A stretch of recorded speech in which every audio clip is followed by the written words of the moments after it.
तो मैंने कहा कि यहाँ पर आपके जिसमें मैंने कंसंट्रेशन को बहुत ज़्यादा बढ़ा दिया, वहाँ पर आयंस बहुत क्लोज हैं और वहाँ पर उनके बीच में instead of forces of attraction वहाँ पे फोर्सेस ऑफ रिपल्शन ज़्यादा हो जाती हैं और वो एक दूसरे से दूर दूर भागने लगते हैं। और भागने कहाँ लगते हैं कि जो उसके साथ इलेक्ट्रोड लगे हुए हैं साइड में, वहाँ पर जाना शुरू कर देंगे। जो पॉजिटिव वाले होंगे वो नेगेटिव टर्मिनल की तरफ जाना शुरू कर देंगे और जो नेगेटिव होंगे वो पॉजिटिव टर्मिनल की तरफ भागना शुरू कर देंगे। तो वो जितनी उनकी पावर थी उससे बहुत ज़्यादा फोर्स से वो भागना बाहर शुरू करेंगे, जिसकी वजह से मूवमेंट बहुत ज़्यादा हो जाती है। राइट। फर्स्ट में क्या था, अगर आप एक इमेजिन करो कि सपोज़ जो फर्स्ट एग्जांपल था जहाँ पे आयंस बहुत दूर दूर से, वो उनको दूर दूर तक कहीं पे भी पॉजिटिव वाले को नेगेटिव नहीं दिख रहा था और नेगेटिव वाले को कहीं पे पॉजिटिव नहीं दिख रहा था दूर दूर तक, तो इसलिए वो टर्मिनल की तरफ भागे। ठीक है। सेकंड में क्या हुआ कि वो थोड़े पास थे और वो रिकग्नाइज कर पा रहे थे। ठीक, वो देख पा रहे थे, पॉजिटिव वाला देख पा रहा था कि मेरे सामने नेगेटिव है, नेगेटिव वाला देख पा रहा था कि मेरे सामने पॉजिटिव है। तो वो एक दूसरे को देख पा रहे थे, तो वहाँ पे अट्रैक्शन उनके बीच में हो रही थी, जिसकी वजह से वो मूवमेंट कम हो गई। बट थर्ड केस में वो इतने ज़्यादा पास आ गए कि अट्रैक्शन की बजाय उनको बहुत सफोकेटेड फील होने लग गया। सपोज़ अगर मैं एक अलग एग्जांपल से कहना चाहूँ अगर तो वो एक तब उस टाइम पे वो अट्रैक्ट होने की बजाय वो रिपेल होना स्टार्ट कर गए और उस केस में हमारी जो एक्टिविटी है वो एक्टिविटी एकदम से राइज़ करती है। तो एक्टिविटी कॉफिशिएंट एक्टिविटी तो आपकी और ज़्यादा बढ़ गई। जो आपकी कंसंट्रेशन थी उस कंसंट्रेशन से भी ज़्यादा उनकी मूवमेंट, उनकी जो पावर है वो ज़्यादा बढ़ गई थी और एक्टिविटी कॉफिशिएंट जो है इसका बहुत ज़्यादा राइज हुआ है, means greater than one. One से ज़्यादा कितनी भी आपकी हो सकती है। तो हमारे पास यहाँ पर अब ये आपके माइंड में एकदम से पिक्चर क्लियर होनी चाहिए जैसे ही हम इस टॉपिक को डिस्कस करेंगे कि आपका जो गामा की वैल्यू है, जो कि एक्टिविटी कॉफिशिएंट होता है, जो एक्टिविटी कॉफिशिएंट है अगर वो ज़ीरो है तो इन दैट केस आपको पता होना चाहिए कि ज़ीरो की में आपकी जो अट्रैक्टिव फोर्सेस होती हैं वो ज़्यादा होती हैं। जब आपका गामा वन हो जाता है तो आपको पता है वो आइडियल सॉल्यूशन है, वहाँ पर कोई भी फोर्सेस नहीं होती हैं क्योंकि वो बहुत दूर दूर होते हैं। ठीक है। Gamma is equal to one में आयंस बहुत दूर दूर होते हैं, वहाँ पर कोई अट्रैक्टिव रिपल्शन नहीं होती है। और अगर अट्रैक्टिव फोर्सेस होंगी तो गामा ज़ीरो आएगा और अगर गामा की वैल्यू जो है वो ग्रेटर देन वन आएगी, इन दैट केस वहाँ पर रिपल्शन होती है। तभी तो आपकी जो एक्टिविटी कोफिशिएंट है वो एक से ज़्यादा हो जाता है। तो ये तीन कंडीशन आपके माइंड में क्लियर होनी चाहिए। राइट। तो अब इसके बेस पे ही हम बात करते हैं। अब यहाँ पर वैसे ये सारा टॉपिक ही डिस्कस हो गया जो अभी मैंने यहाँ पर बताना है आपको। तो यहाँ पर देखो आयन सॉल्वेंट इंटरेक्शन की बात करी है। तो आयन और सॉल्वेंट की इंटरेक्शन की हम बात कर रहे हैं। तो आप ट्वेल्थ से ही इसके जो एक जनरल सा अगर मैं आपको याद करवाऊँ कि आयन और सॉल्वेंट कब वो इंटरेक्ट होते हैं, तो इसकी आपकी जो इंटरेक्शन के बेसिस पे आपने इसकी थ्योरी पढ़ी थी, इसका मैकेनिज़्म पढ़ा था कि पहले तो जो जो सोल्यूशन जो बनेगा, सोल्यूशन तभी बनेगा जब सॉल्यूट और सॉल्वेंट की इंटरेक्शन होगी। ठीक है। आपका यहाँ पर जो हमारा टॉपिक है आयन सॉल्वेंट इंटरेक्शन है, तो इसकी जो रिक्वायरमेंट होती है आपको पता ही है कि आयन सॉल्वेंट इंटरेक्ट करेगा तभी तो सॉल्यूशन बनेगा। तो आयन सॉल्वेंट कब इंटरेक्ट करेंगे?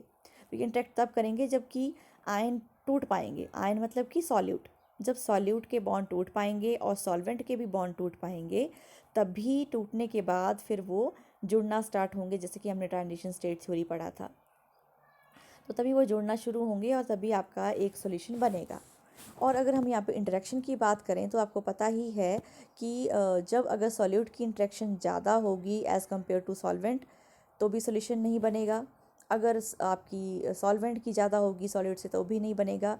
बट अगर सॉल्यूट और सॉल्वेंट की इंटरेक्शन ज़्यादा है, हम यहाँ पर सॉल्यूशन बनने का मतलब है कि आयन और सॉल्वेंट के बीच की इंटरेक्शन ज़्यादा होनी चाहिए। तो आपने पढ़ा है जैसे कि आपका A B must be greater than interaction between the A and B should be greater than the interaction between A and B. ये आपने पहले से ही कंडीशन को पढ़ा है।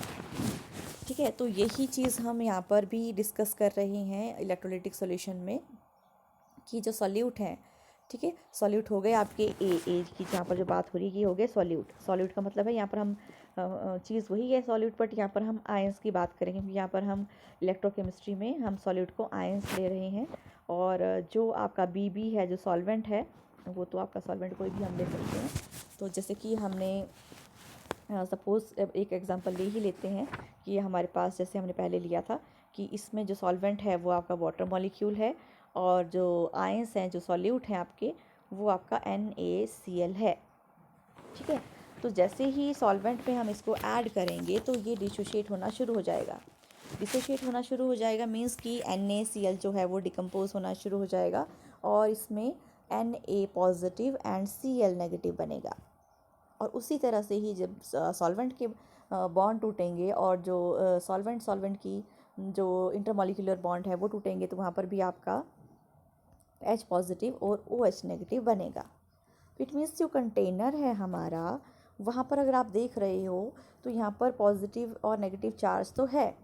ठीक है, अभी फ़िलहाल जो मैंने ये वाली साइड आपको नहीं दिखाई। अभी जो मैं आपको डिस्कस जस्ट कर रही थी एक्टिविटी और एक्टिविटी कॉफिशेंट और आपके बारे में, तो वहाँ पर मैंने ये चीज़ को नहीं दिखाया आपको, ताकि आप एक बार समझ जाओ कि इफेक्टिव कंसंट्रेशन एक्टिविटी कॉफिशेंट क्या है। बट यहाँ पर आप देख रहे हो तो यहाँ पर हमने देखा था कि अगर ये दूर दूर होंगे पॉजिटिव और नेगेटिव, तो ये अपने अपोजिट टर्मिनल की तरफ को भागेंगे, दूर दूर होंगे तो ये आइडियल सोल्यूशन होगा। ठीक है, पर यहाँ पर बात आती है कि यहाँ पर Na पॉजिटिव है तो ये इसको भी तो अट्रैक्ट करेगा ना, OH नेगेटिव को। पॉजिटिव नेगेटिव इसके साथ भी बनता है, ज़रूरी नहीं है पॉजिटिव नेगेटिव NaCl के साथ है। तो और जो Cl है उसके अराउंड H भी हो सकता है, राइट। इट मीन्स कि अगर हम डायग्राम देखना चाहें इस इलेक्ट्रोलाइटिक सॉल्यूशन का, तो यहाँ पर जो Na पॉजिटिव है इसके अराउंड जो वाटर मॉलिक्यूल हैं, ठीक है, ये पॉजिटिव है, तो सपोज़ इसके अराउंड जो आपके ये O जो है, मैंने ये आपका ऑक्सीजन बनाया है और इसके साथ जो है ये हाइड्रोजन लगा है। आपको पता है हाइड्रोजन पे स्लाइटली पॉजिटिव चार्ज है और ऑक्सीजन पे स्लाइटली नेगेटिव चार्ज है। तो इस सॉल्यूशन में जो आपका सोडियम होगा उसके अराउंड आपके ये जो आपका वाटर मॉलिक्यूल में जो ऑक्सीजन है उसके साथ ये आपका अट्रैक्ट होगा। सिमिलरली जो आपका क्लोराइड आयन है, क्लोराइड आयन भी आपके जो हमारे पास जो वाटर मॉलिक्यूल है उसके ऊपर जो आपके हाइड्रोजन है जिसमें स्लाइटली पॉजिटिव चार्ज है, तो वो आपका इस क्लोराइड आयन के साथ अट्रैक्ट होगा। ठीक है, तो इट मीन्स इस तरह का स्ट्रक्चर यहाँ पे बना होगा। तो अब आपने वही पुराने वाली पिक्चर को याद करना है। ठीक है, तो जैसे आपका केस नंबर 1 था, ठीक है, अभी जो मैंने एग्जांपल दिए थे उसको आपने ध्यान में रख के इसको सोचना है। ठीक है, 3 केस हमने लिए थे। तो आपका अब यहाँ पर हम बात करेंगे आयन एंड सॉल्वेंट के इंटरेक्शन की बात। तो फर्स्ट केस क्या था? फर्स्ट केस ये था कि फर्स्ट केस में सारे ही आयंस फ्रीली मूव कर पा रहे थे। इस केस में गामा की जो वैल्यू है वो 1 होगी। इसका मतलब ये हुआ कि यहाँ पर जो मैं बता रही हूँ कि सोडियम और क्लोराइड के आयन जो हैं वो सॉल्वेंट के साथ भी अट्रैक्ट हुए हैं। इट मीन्स कि वहाँ पर इतने ज़्यादा जो जो वाटर के जो मॉलिक्यूल हैं उन्होंने उन आयंस को नहीं पकड़ा है, तभी वो फ्रीली यहाँ पर मूव कर पा रहे थे। तो इस केस में आपकी गामा की वैल्यू 1 है और ये आइडियल सॉल्यूशन की तरह बिहेव करता है। और सेकेंड केस में हमने कहा था कि यहाँ पर आपके जो कंसंट्रेशन जो है वो ज़्यादा है पर उसकी एक्टिविटी कम आ रही थी। ठीक है, एक्टिविटी कम आ रही थी और आपकी जो आपकी एक्टिविटी कॉफिशेंट है वो डिक्रीज़ कर रहा था। ठीक है, ये हमने बताया, ये हमने एग्जांपल लिया था कि ऐसा क्यों हुआ होगा। ठीक है, वो रीज़न यहाँ पर है, वो रीज़न इसलिए हुआ होगा कि जो हम बात कर रहे हैं, क्योंकि वहाँ पर इनके बीच में बॉन्ड बन चुका है। जो सॉल्वेंट जो हैं वो उनके जो सॉल्वेंट के मॉलिक्यूल्स हैं, जो आयंस हैं, जो आयंस के अराउंड जो है सॉल्वेंट के मॉलिक्यूल अटैच हो गए हैं। ठीक है, तो जो आयंस के साथ जब वो सॉल्वेंट मॉलिक्यूल अटैच हो गए हैं तो वो फ्रीली मूव नहीं कर पा रहे हैं। तो फ्रीली मूव नहीं कर पा रहे हैं तो इस केस में जो आपकी गामा की जो वैल्यू है वो आपकी ज़ीरो हो जाती है, कम हो जाती है, या फिर आप इसको लिख सकते हो कि गामा की वैल्यू जो है वो लेस देन 1 हो जाती है सेकंड केस में। ठीक है। और थर्ड केस मैंने कहा था कि अब ऐसा नहीं होता है कि हर बार ही अगर आपके जितने ज़्यादा आयंस हैं उनको अगर रोक के रख रहा है और भी सॉल्वेंट के मॉलिक्यूल्स के साथ अटैच हो रहे हैं, तो वो वहाँ पर आपकी जो गामा की वैल्यू है, जो इफ़ेक्टिव जो आपकी एक्टिविटी कोफिशिएंट है, वो डिक्रीज़ ही होता जाएगा, ऐसा नहीं होता है। पर अगर हमारे पास थर्ड केस जहाँ पर है, अगर जहाँ पर कंसंट्रेशन बहुत ज़्यादा हो जाती है, ठीक है, अगर बहुत मॉलिक्यूल्स बहुत पास आ जाते हैं, तो यहाँ पर रिपल्शन होना स्टार्ट हो जाती है। तो ऐसे केस में यहाँ पर हमारी जो वैल्यू है वो एक्टिविटी कोफिशिएंट की, वो इंक्रीज़ करना भी शुरू होती है। तो मेनली आपने फर्स्ट और सेकंड केस को ही डिस्कस करना है, और एक्सेप्शन में आप थर्ड केस को बता सकते हो कि इस ज़रूरी नहीं है कि एक्टिविटी कोफिशिएंट आपका डिक्रीज़ ही होगा with increasing concentration, but it also increases with increasing concentration, ठीक है, बिकॉज जहाँ पर रिपल्शन अगर स्टार्ट हो जाए तो, ठीक है। तो ये आपने ये डिस्कशन को आपने अपने लैंग्वेज में भी लिख सकते हो, वैसे मैंने आपको ये भेज भी दिया है।